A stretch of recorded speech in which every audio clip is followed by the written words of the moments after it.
नमस्कार, स्वागत है आपका छत्तीसगढ़ के बुलेटिन में। मैं हूं आपके साथ यशी शुक्ला। रुक करेंगे खबरों का, लेकिन उससे पहले नजर डालेंगे सुर्खियों पर।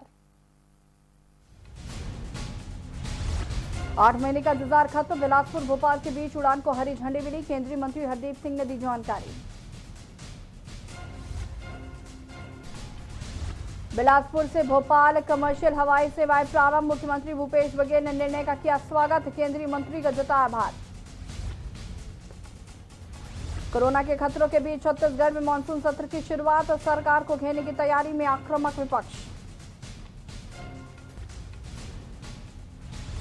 कोरबा में मूलभूत सुविधाओं से कोसों दूर ग्रामीण। नदी का दूषित पानी पीने को मजबूर ग्रामीण। न सड़क न पीने को शुद्ध पानी। मुंगेली में शादी का झांसा देकर दुष्कर्म करने का मामला। पुलिस ने दुष्कर्म के आरोपी को किया गिरफ्तार।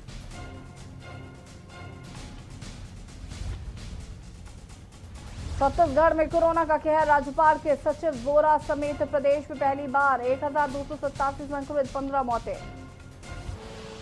आप देख रहे हैं के न्यूज, खबरों का सारथी। और बढ़ेंगे खबरों में। मुख्यमंत्री भूपेश बघेल ने केंद्रीय नागरिक उड्डयन राज्य मंत्री स्वतंत्र प्रभार हरदीप सिंह पुरी को ट्वीट कर बिलासपुर से भोपाल कमर्शियल हवाई सेवाएं प्रारंभ करने के फैसले का स्वागत करते हुए कहा कि छत्तीसगढ़ को हवाई सेवा का असल फायदा तभी मिलेगा जब बिलासपुर को राष्ट्रीय राजधानी दिल्ली और मुंबई जैसे महानगरों से जोड़ा जाएगा। यात्रियों की अधिक संख्या होने से आर्थिक रूप से भी ऐसा करना ज्यादा लाभप्रद विकल्प होगा। उन्होंने आशा जताई है कि केंद्र सरकार इस पर विचार करेगी।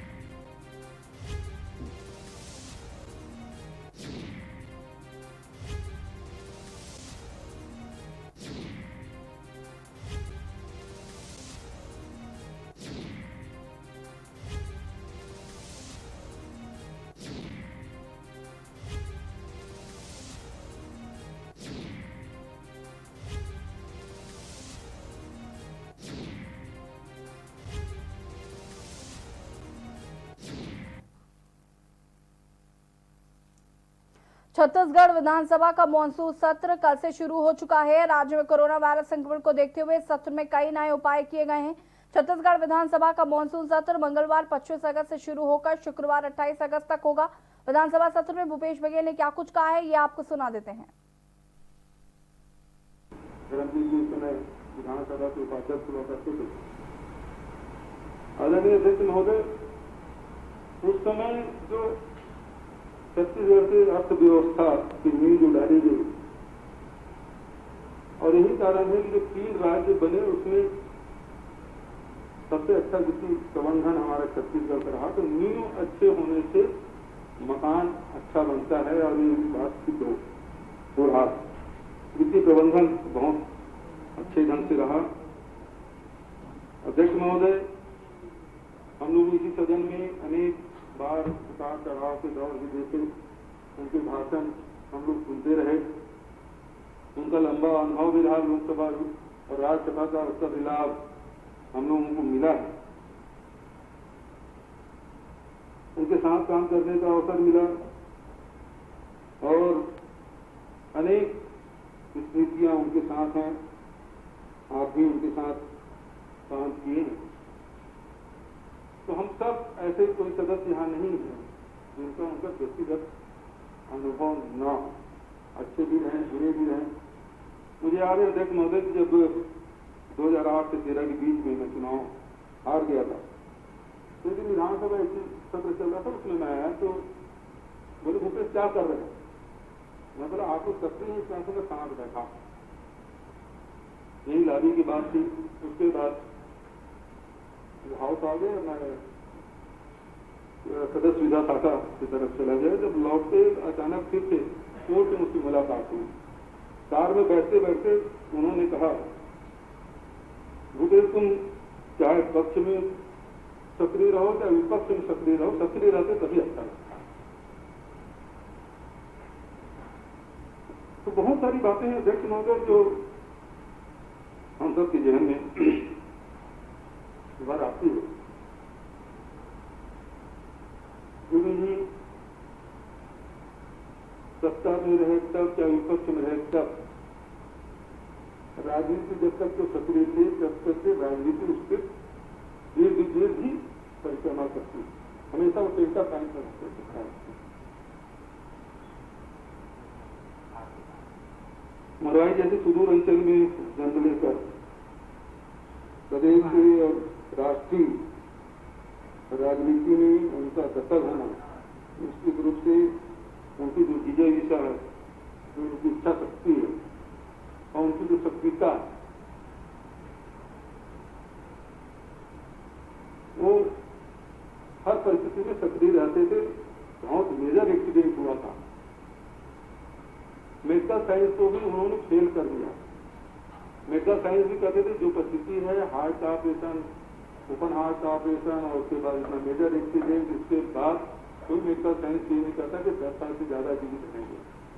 लेकिन अपनी दृढ़ इच्छा शक्ति से उन्होंने उस मेडिकल साइंस से भी जो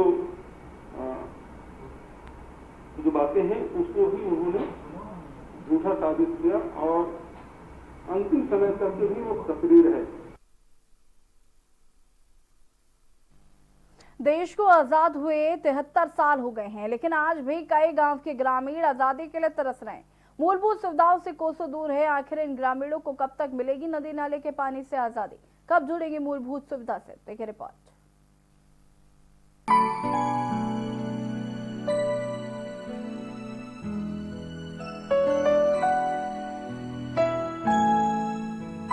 देश को आजाद हुए 73 साल हो गए हैं, लेकिन आज भी कई गांव के ग्रामीण आजादी के लिए तरस रहे हैं। मूलभूत सुविधाओं से कोसों दूर है। आखिर इन ग्रामीणों को कब मिलेगी नदी नाले के पानी पीने से आजादी? कब जुड़ेंगे मूलभूत सुविधा से?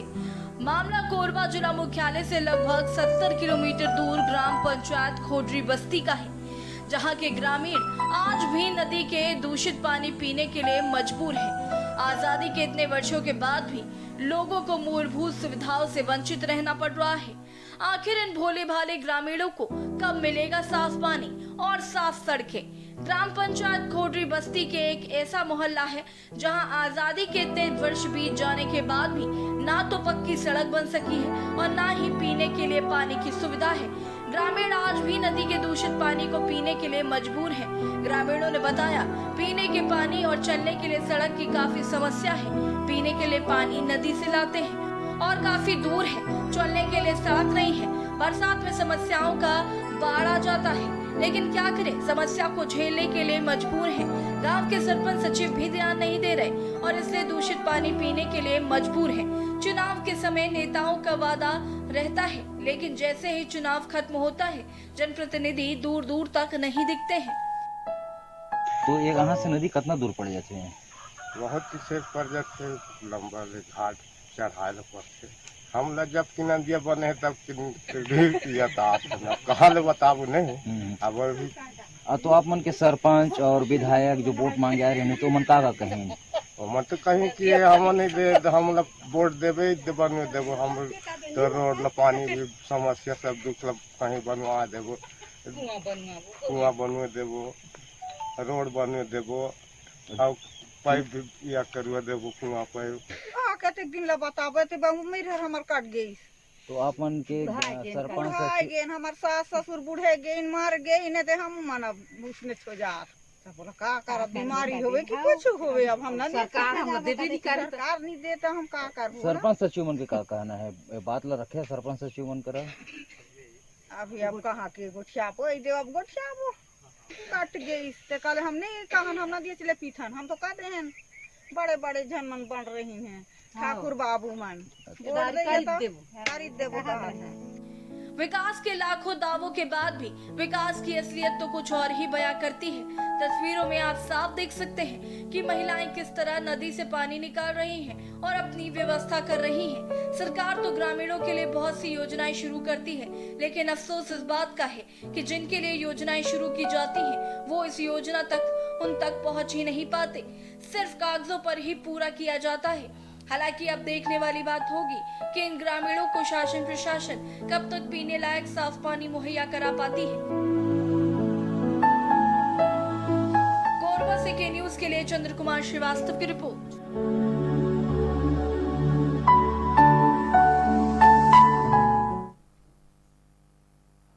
जिला बड़ौदा बाजार के थाना गिधौरी के थाना क्षेत्र में लगातार सघन पेट्रोलिंग के दौरान मुखबिर से सूचना मिली कि 2 व्यक्ति बाइक जिसके सामने प्रेस लिखा हुआ है बैग के अंदर अवैध रूप से गांजा मादक पदार्थ रखकर परिवहन करते भटगांव बिलाईगढ़ की ओर से गिधौरी की ओर जा रहे हैं।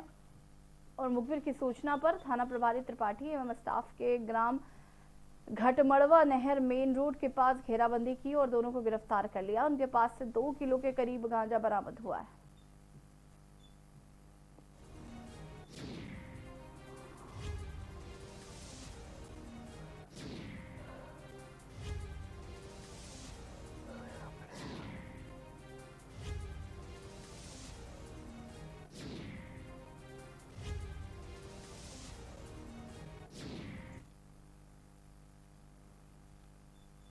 पंजाब राज्य में नकली शराब के उपभोग से हुई जनहानि के मद्देनजर आबकारी आयुक्त महोदय छत्तीसगढ़ द्वारा अवैध शराब के विनिर्माण और परिवहन और उसके विक्रय के संबंध में प्रभावी कार्रवाई के निर्देश जारी किए गए। उक्त निर्देशों के परिपालन में कलेक्टर जिला जांजगीर चांपा यशवंत कुमार के निर्देशन में एवं सहायक आयुक्त आबकारी विजय सेन शर्मा और जिला आबकारी अधिकारी राजेश जसवाल के मार्गदर्शन में जिला जांजगीर चांपा में अवैध शराब के विरुद्ध सतत कार्रवाई की गई। इस दौरान शिवजी नारायण थाने के ग्राम सलकर निवासी जितेंद्र कश्यप को कच्ची शराब और शराब बनाने के उपकरण बरामद किए।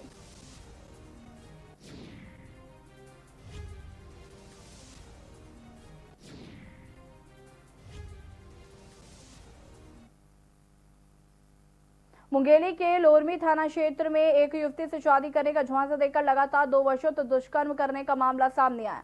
तो वही दुष्कर्म करने वाले आरोपी युवक को थाना प्रभारी केसर पराग की टीम ने गिरफ्तार कर लिया। आपको बता दें कि अखरार निवासी 30 वर्षीय राजकुमार बंजारे जो एक युवती को अपने प्रेम जाल में फंसाकर शादी का झांसा देते हुए लगातार 2 साल तक दुष्कर्म करता रहा। वहीं 2 साल बीत जाने के बाद पीड़ित युवती के द्वारा शादी करने को कहा गया तो युवक ने साफ इनकार कर दिया, जिससे शुभ होकर युवती ने लोरमी थाने में शिकायत दर्ज कराई। वहीं शिकायत की गंभीरता को देखते हुए लोरमी पुलिस स्टाफ के द्वारा आरोपी युवक के खिलाफ धारा 376 के तहत अपराध दर्ज करते हुए उसे गिरफ्तार कर जेल भेज दिया गया।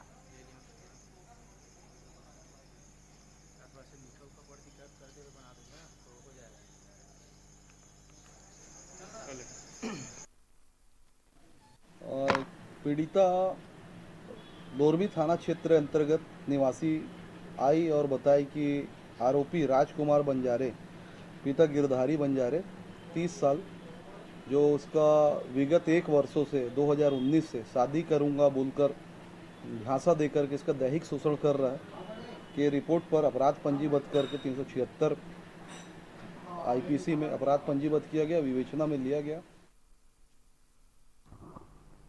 कटघोरा विधानसभा के क्षेत्र के कसरिया से पुराना मामला नए रूप में सामने आया। इस मामले में अनन्या पांडे ने 2 साल पहले हाशिम खान नामक युवक से विवाह किया था, लेकिन शादी के 4 दिन बाद भी हाशिम ने उसे तलाक दे दिया, जिसकी शिकायत के बाद हाशिम को जेल भेज दिया गया था। जेल से वापस आने पर आरोपी ने युवती के साथ रह रही अनन्या से घर में घुसकर बलात्कार किया और जान से मारने की धमकी देकर फरार हो गया।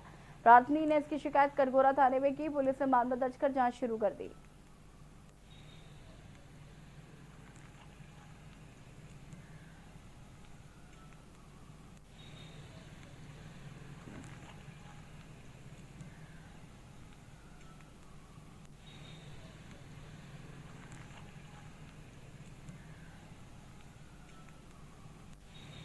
आवेदन प्राप्त हुआ है 19/8/2020 को, जिसकी प्रार्थिया है आरती पांडे।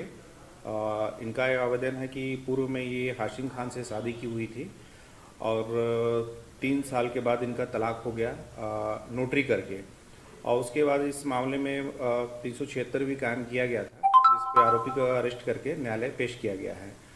उसके बाद फिर शादी का सर्टिफिकेट के आधार पे आरोपी न्यायालय से जमानत पे रिहा है। पुनः इसने आवेदन दिया है कि 22 तारीख को आके इसने इसका झगड़ा विवाद किया और बलात्कार किया। तो इस मामले में जांच कर रहे हैं। जांच के बाद जो तथ्य सामने आएंगे उसके अनुसार कार्रवाई की जाएगी। जांजगीर चांपा जिले के शक्ति तहसील के उप पंजीयक कार्यालय में वर्ष 2019 में पंजीयन शुल्क की राशि के 50 लाख रुपए गबन करने का मामला सामने आया था। कार्यालय में पदस्थ 3 उप पंजीयन के मिलकर पंजीयन शुल्क के 50 लाख रुपए गबन कर लिए थे।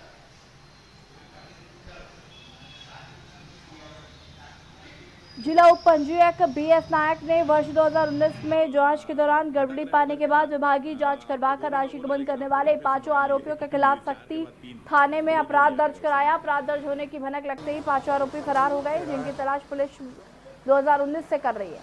मामले के एक आरोपी गोकुल यादव की मौत हो चुकी है। दूसरा आरोपी पंकज यादव को पुलिस ने मुखबिर की सूचना पर गिरफ्तार कर जेल भेज दिया और फरार तीनों उपपंजीयक की तलाश की जा रही है।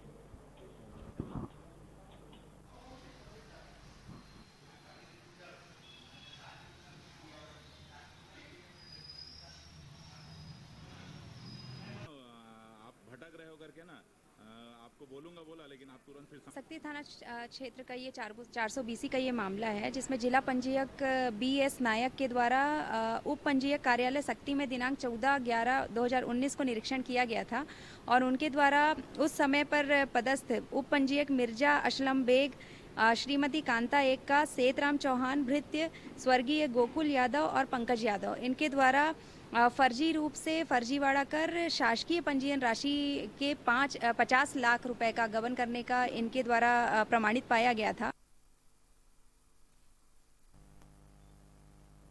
कसडोल विकास खंड के ग्राम मोदी में एक शासकीय शिक्षक द्वारा 48 डिसमिल मुख्य मार्ग की बेशकीमती जमीन पर अवैध कब्जा को हटाने की शिकायत ग्राम के सरपंच और ग्रामीणों ने तहसीलदार से की। सरपंच ने शिकायत में उल्लेख किया कि उक्त कब्जा जमीन पर सन 2019 में पीछे द्वारा नल जल योजना के तहत पानी टंकी स्वीकृत हुई है, लेकिन उक्त जमीन पर कब्जा होने के कारण टंकी नहीं बन पा रही। पंचायत द्वारा शिक्षक को कब्जा हटाने के नोटिस जारी के बाद उक्त दबंग शिक्षक द्वारा पंचायत को पत्र लिखकर अपने छोटे भाई द्वारा कब्जा करने की बात कही गई। सरपंच ने आरोप लगाया कि नोटिस देने के बाद दबंग शिक्षक द्वारा पंचायत पदाधिकारियों को बारी बारी से देख लेने की धमकी दी गई।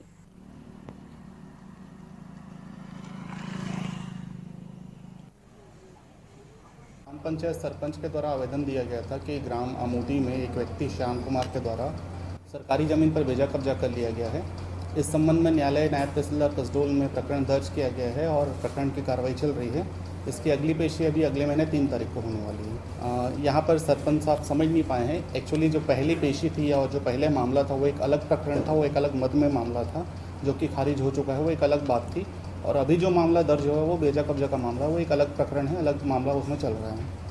1979 में ग्राम पंचायत के द्वारा पानी टंकी के लिए स्वीकृत हुआ है शासकीय भूमि में, और उस उपरांत ग्राम पंचायत की ओर से राम कुमार शिक्षक को पंचायत तरफ से नोटिस दिया गया।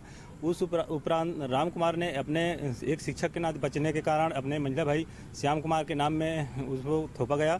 इस उपरांत वो अपना न्यायालय में लगाया गया तहसील ऑफिस में, जिस प्रकरण में वो हमारा जीत हुई। आज इस स्थिति में फिर एक उच्च अधिकारी के निर्देशानुसार हम लोग को आवेदन फिर लगाना पड़ा, जो तहसील ऑफिस में लगाए। आज वो प्रकरण वहाँ पेंडिंग है। कोरबा जिले के ग्राम पंचायत केल्हारी क्षेत्र में अंतिम छोर समाप्त होते ही दूसरी तरफ मध्य प्रदेश का ग्राम पंचायत छतई क्षेत्र प्रारंभ हो जाता है। केल्हारी से बिजली मार्ग में PWD के द्वारा किलोमीटर स्थान बताने वाले बोर्ड हवा में लटकते नजर आए। यहाँ पे सैकड़ों 4 चक्का वाहन और मोटरसाइकिलों का आना जाना लगा रहता है। अगर बोर्ड किसी के ऊपर गिर गया तो बड़ी घटना घटित हो सकती है।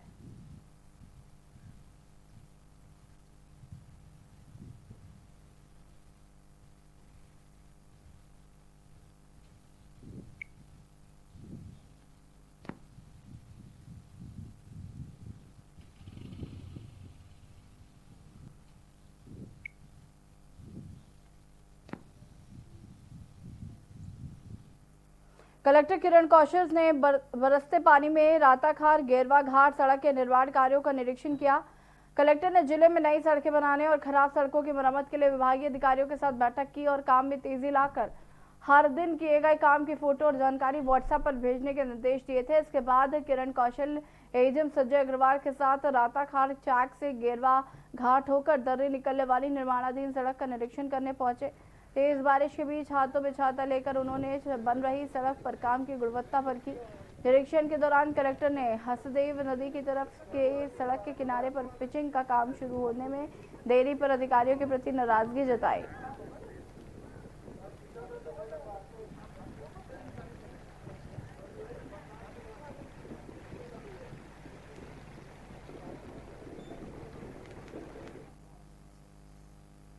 दंतेवाड़ा जिले में पीडीएस के लिए कार्य कर रही महिलाओं को समूह के सामने एक वरिष्ठ महिला से खाद्य इंस्पेक्टर ने अभद्रता की थी, जिसका मामला नहीं थम रहा है। खाद्य इंस्पेक्टर ने सभी कर्मचारियों की उपस्थिति में समूह की महिला गोपिका पड़िग्राही के साथ इंस्पेक्टर योगेश मिश्रा ने गाली गलौज कर अभद्रता की थी, जिसके बाद महिला प्रशासन और पुलिस से न्याय मांग रही है।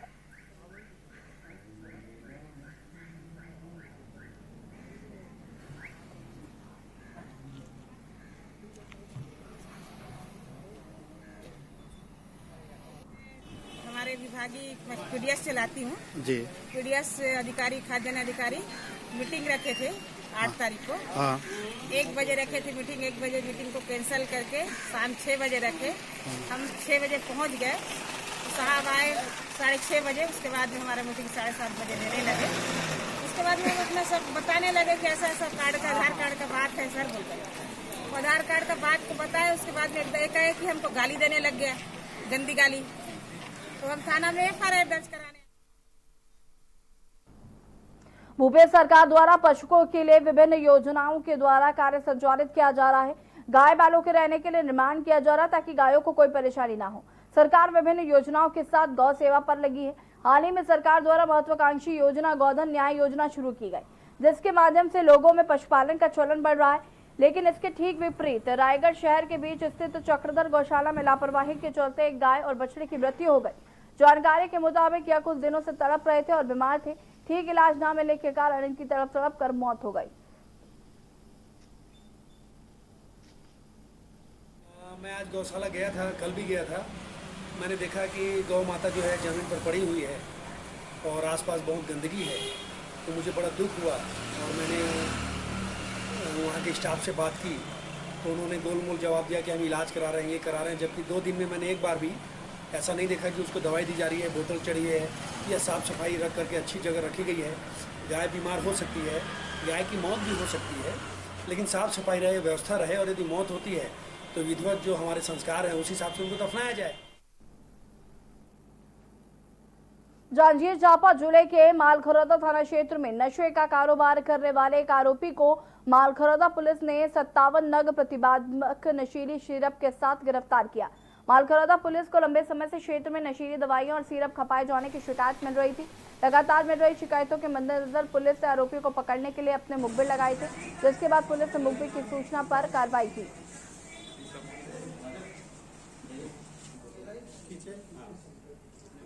नशीली दवाओं से संबंधित लगातार शिकायतें पुलिस को प्राप्त हो रही थी, जिस पर से मुखबिर सक्रिय किए गए थे। थाना मालखरौदा के ग्राम आडिल का रहने वाला गंगाराम, इसके नाम से शिकायत प्राप्त हुई थी कि ये इस प्रकार का कार्य कर रहा है, जिस पर से थाना मालखरौदा की टीम ने इसके यहाँ रेड किया था। इसके पास से 57 बोतल मैक्सी कप सिरप सीज किया गया है और इस पर 21B NDPS एक्ट के तहत एक्शन लिया जा रहा है।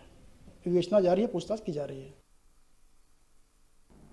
जिले के पिथौरा नगर के शहीद रामकुमार राजपूत मार्ग में 4 कोरोना संक्रमित मरीज मिलने के कारण शासन प्रशासन द्वारा इस क्षेत्र को कंटेनमेंट जोन घोषित कर दिया गया। सड़क के बीचों बीच बैरिकेडिंग कर बंद कर दिया गया। इस मार्ग को विगत 12 दिनों से बैरिकेडिंग कर बंद करने से इस क्षेत्र में स्थित दुकानें पूरी तरह से बंद हैं। बता दें कि ये रोड से 100 गांव को जोड़ने वाली मुख्य मार्ग है। नगर के व्यापारियों ने SDM को ज्ञापन सौंप कर कहा कि जल्द इस मुख्य मार्ग की बैरिकेडिंग को खोलकर रास्ता पुनः शुरू किया जाए, नहीं तो व्यापारिक प्रतिष्ठान बंद करने की चेतावनी दी। वहीं इस मामले में पिथौरा SDM BS बनकाम का कहना है कि जल्द ही आगामी कार्रवाई की जाएगी।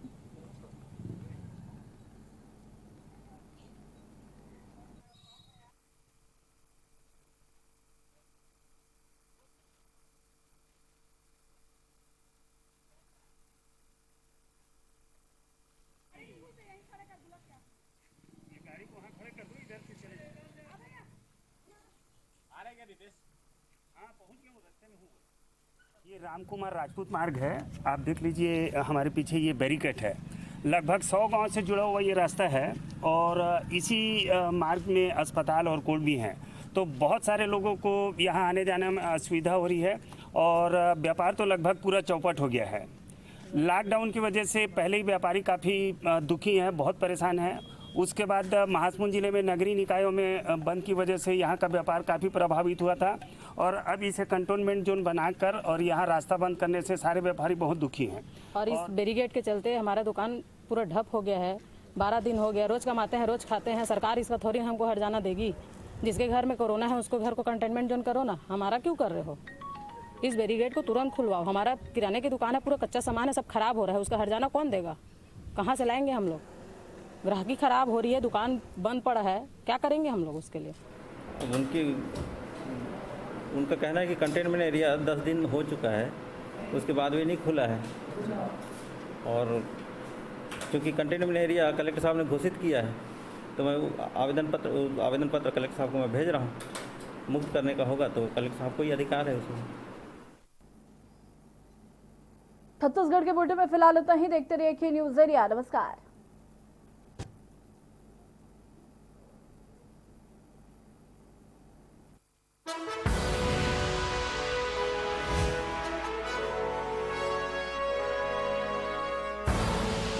आप देख रहे हैं के न्यूज़, खबरों का सारथी।